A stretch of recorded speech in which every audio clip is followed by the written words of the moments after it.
Hello friends, welcome to my channel. आज हम बात करेंगे प्रदोष व्रत के बारे में। हर हर महादेव। आज के इस विशेष कार्यक्रम में हम प्रदोष व्रत के महत्व, कथा, पूजन विधि और फल के बारे में विस्तार से जानेंगे। यदि आप शिव भक्त हैं और इस व्रत को पूरे नियम से करना चाहते हैं तो इस वीडियो को आपके लिए अमृत के समान माना जाएगा। अंत तक जुड़े रहें। प्रदोष शब्द बना है प्र और दोष से। इसका अर्थ है दोषों का नाश करने वाला समय।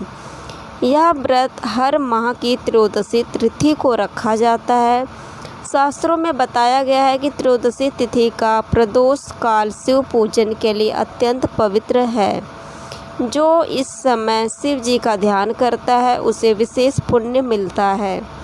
प्रदोष व्रत कई प्रकार के हैं। सोम प्रदोष, भौम प्रदोष, शनि प्रदोष, जो क्रमशः सोमवार, मंगलवार और शनिवार को आते हैं।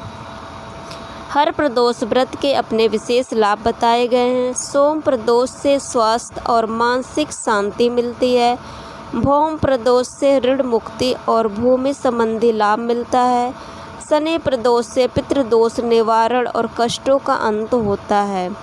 यह व्रत हमें न केवल सांसारिक सुख देता है बल्कि आत्मिक शांति और मोक्ष की ओर भी ले जाता है। पौराणिक ग्रंथों में प्रदोष व्रत की कई कथाएं मिलती हैं। यहाँ हम दो प्रकार की कथा सुनेंगे। पहली कथा है, एक समय की बात है, देवता और दैत्य दोनों समुद्र मंथन कर रहे थे। मंथन से अमृत से पहले भयंकर हलाहल विष निकला। उस विष की ज्वाला से तीनों लोग जलने लगे। सभी देवता भगवान शिव की शरण में गए और प्रदोष काल में उनकी आराधना की। भक्तों के आर्तनाद को सुनकर शिव जी ने विष का पान किया और कंठ में रोक लिया। उनका कंठ नील वर्ण हो गया और नीलकंठ कहलाने लगे। देवताओं की रक्षा की। तभी से प्रदोष काल में शिव जी की पूजा का विशेष महत्व माना गया है। दूसरी कथा है, एक समय एक राजा चंद्रसेन ने अपने पितरों की शांति के लिए प्रदोष व्रत किया। व्रत और पूजन से प्रसन्न होकर भगवान शिव ने राजा को आशीर्वाद दिया कि उसके पितर स्वर्गलोक में स्थान पाएंगे। इस कथा से यह सिद्ध होता है कि प्रदोष व्रत करने से पितरों की मुक्ति मिलती है और घर में सुख शांति आती है। हम जानते हैं कि इस व्रत को कैसे करें। यहाँ हम एक एक चरण विस्तार से बताएंगे।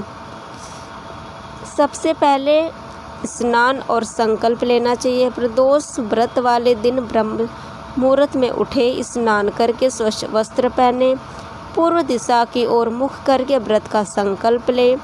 आज त्रयोदशी के प्रदोष काल में भगवान शिव की आराधना करूँगी या करूँगा। व्रत का नियम है, दिन भर उपवास रखें। यदि स्वास्थ्य कारणों से निर्जला नहीं रख सकते तो फलाहार लें। मन, वचन और क्रम को शुद्ध रखें। झूठ, क्रोध, निंदा आदि से बचें। सूर्यास्त के लगभग 45 मिनट बाद प्रदोष काल शुरू होता है। इस समय शिवलिंग को गंगाजल, दूध, दही, घी, शहद और शक्कर से स्नान कराएं। इसे पंचामृत अभिषेक कहते हैं। शिवलिंग पर बेलपत्र, धतूरा, पुष्प, फल, धूप, दीप अर्पित करें। घंटा बजाएं, शंख ध्वनि करें। ओम नमः शिवाय या महामृत्युंजय मंत्र का 108 बार जाप करें। कथा सुने। प्रदोष व्रत की कथा सुने या पढ़ें जरूर। इस व्रत को पूर्ण माना जाता है। आरती और प्रार्थना करें। शिव जी की आरती करें। हाथ जोड़कर उनसे कृपा की याचना करें। अपने और अपने परिवार की मंगल कामना करें।